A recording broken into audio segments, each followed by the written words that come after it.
try and get more answers from our guest joining us this evening. Let me introduce Lakshmi Ashwin Gowda, who is the State Secretary and spokesperson for Karnataka BJP. Also with us on the broadcast, Shatabish Shivanna, who is the spokesperson for Karnataka Congress. Shatabish, I'd like to come to you first because the BJP is asking straight up. They are saying that the people believe in EVMs. The people are not in belief of the vote chori charge that the Congress has been pushing. Then why is it that the Congress is bent upon pushing this narrative? I'll come to the survey a little later, but the scandal is the article that followed.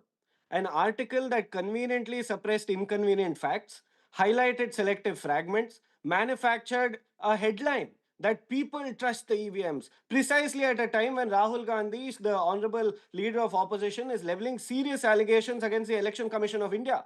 This is not a coincidence. This is choreography orchestrated by the Election Commission of India. It doesn't look like research to me. It looks like crisis PR. You know, you are throwing such large numbers, 83% that, 93% people believe this. Do you know what the sample size is? A sample size that is an insult to statistics. We are talking about 5,100 respondents in a state of 7 crore people. Let me say that clearly. It is not 7%. It is not 1%. It is not 0.1%. It is 0.007%. And this is the statistics that all Kannadigas are supposedly endorsing. Where is district parity? Where are the rural voices? Where are the social diversity representation? Where is demographic methodology? No answers. But apparently it is enough for a headline drum roll. And who conducted this survey? If India Today had conducted this survey, or Lokniti CSDS had conducted, Oxford, Cambridge, at least there would be some professional credibility. Instead, it is an NGO which has no serious public opinion in research history. He is admittedly a sycophant of the Honorable Prime Minister. There is no neutrality, no science, no research. This is ideological devotion dressed up as data collection. When credibility was required, we got psychophancy instead. Right. Let me take this to Lakshmi Ashwin Gowda. Lakshmi, how do you respond to these questions that the Congress is asking? They are saying straight up, the very source of this survey, who is conducting this survey and its credibility, it's not the state government. It is the State Election Commission, the sample size of this survey. How do you justify all of that? At a juncture, especially to the Congress party, when it is critically endangered party in India, and it's almost on the verge of extinction because of the series of lackluster electoral performances, that has made Congress party to stuck behind the excuses. They are not coming out with the proper things, proper narratives in front of the people of India. The people of India are voting for the Narendra Modi led government for its development, for the army jobs, for the infrastructure, for the positive economic growth, for the economic resilience, for robust foreign policy. Whereas Congress party is stuck behind all sort of excuses. All sort of our priority is one person, one vote. Whereas Congress party's priority is one infiltrator and one vote bank. They claimed special intensive revision as a vote chori. It's not a vote chori. It's not the deletion of the voters. It's just an exercise to purify the national voters list. It will delete the ghost voters, duplicates, and the fake voters. That is otherwise a fixed vote bank for the Congress party. That is irking them. That shows the parochial mentality of the Congress party. And one more dangerous trend of the Congress party is the selective democracy hypocrisy. There, for them, democracy is functioning, democracy is robust in the state of Karnataka, in the state of Telangana, and in the state of Himachal Pradesh. And for them, the democracy is dead in the state of Bihar and in the state of Haryana, where they have brutally lost the elections. It shows their selective democracy hypocrisy that doesn't work with the robust democratic system like India. Third one is we think special intensive revision as a purifying process. For them, it is vote chori. It shows their parochial mentality. Ma'am, I request you to stick to questions on the survey. You can go on and on to call out the Congress, but this is about the survey. This is about the sample size of the survey. This is about the credibility of the survey. And Shatabish also wants to make his point on this. Please go ahead. Yeah, as you rightly... Is it my turn? Okay. Yes, please go ahead. as you rightly pointed out, the BJP spokesperson has not answered any of the questions that we put forth. This was conducted by an NGO who has pledged allegiance to the BJP dispensation, who works in the Prime Minister's office. The Election Commission of India must come out clear. And Sri Rahul Gandhi has raised structural, procedural, ethical questions about unexplained additions and deletion of voters, opacity in the Okay. process, institutional bias, one second, systemic electoral irregularities. And in response, what do we see? No transparency, no investigation, no disclosure, no white paper. Instead, we see a survey commissioned by the Shatabish, but election how do you commission. answer this? No, The we state see a government in survey. Karnataka has also decided to stick to the ballot paper for the local polls. Now, this survey is out. This survey is there. This survey, as on date, reveals that the voters are very much in favor of the EVMs. And this could also be perceived in the manner that you're trying to push a perception against EVMs even though the people believe in it. No, How do who you are answer these that? people? See, the basic fundamental question is, who are these people that you are talking about? You are projecting numbers of 83% and 93 or whatever percent. Who are they? 5,100 people in a 7 crore state. This could be selective bias by this NGO. That is my allegation. It is a survey commissioned by the election machinery, conducted by a politically cozy NGO, selectively interpreted by a very enthusiastic journalist, presented like holy scripture. This is not accountability. This is image management.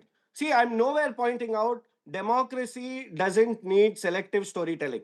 It needs courage, clarity, and transparency. The Election Commission has, on multiple occasions, and the people of this country and state, the courts of this country have stated that electoral reform is necessary.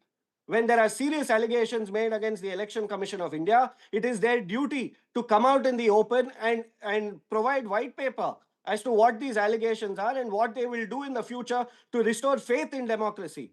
Let truth defend the institution, not some survey conducted by an NGO who is reportedly, admittedly, publicly a sycophant of the Prime Minister.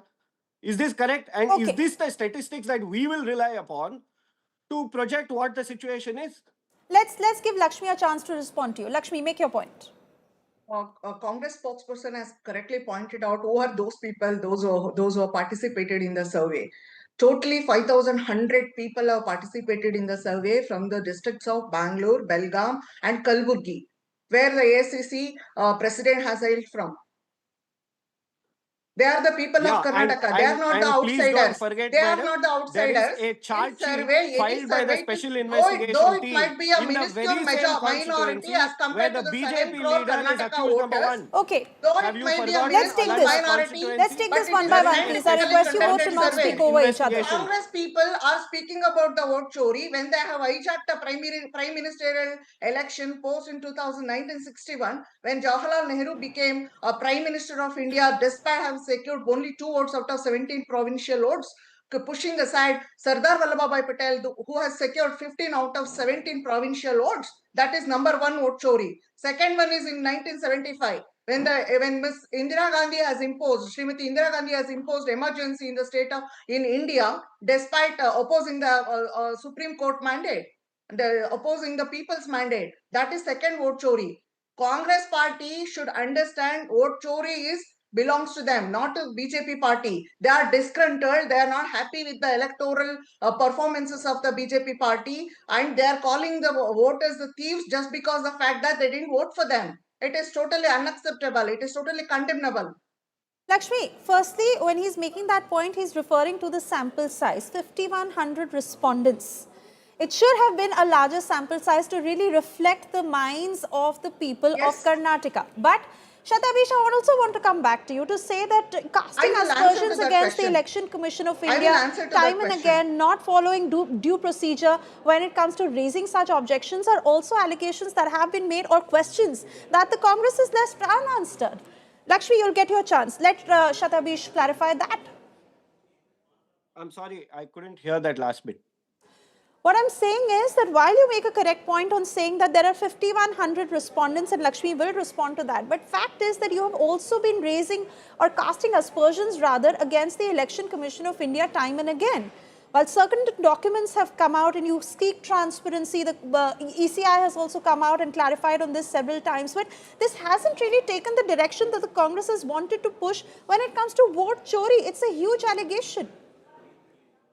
No, what do you have to suggest when in Mr. Shri Rahul Gandhi's interview, he said there are about 5,000 people who are registered in a popular brewery in Bangalore. Where are these people coming from? Who are they?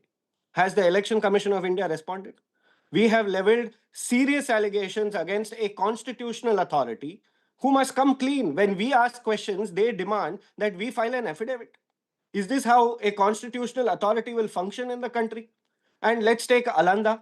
There was a complaint that was filed. A special investigation team was constituted who have now filed a charge sheet that I think about 50 rupees or 80 rupees were paid to delete about 6,000 voters. Now, all this is true facts, hard reality. The Election Commission cannot evade our questions. You know, we are I going literally to the have the public. last 1 minute on this debate. So let's also give Lakshmi a chance to respond to what she wanted to say. Lakshmi. Represents a minuscule percentage as compared to 7 crore Karnataka population. It is scientifically conducted survey. It was politically non-partisan. It was politically neutral. It was politically anonymous. It is a scientifically conducted survey. Just because the fact that they gave the report in favor of against their vote chori allegations, vote chori theatrics, they are behaving in such manner.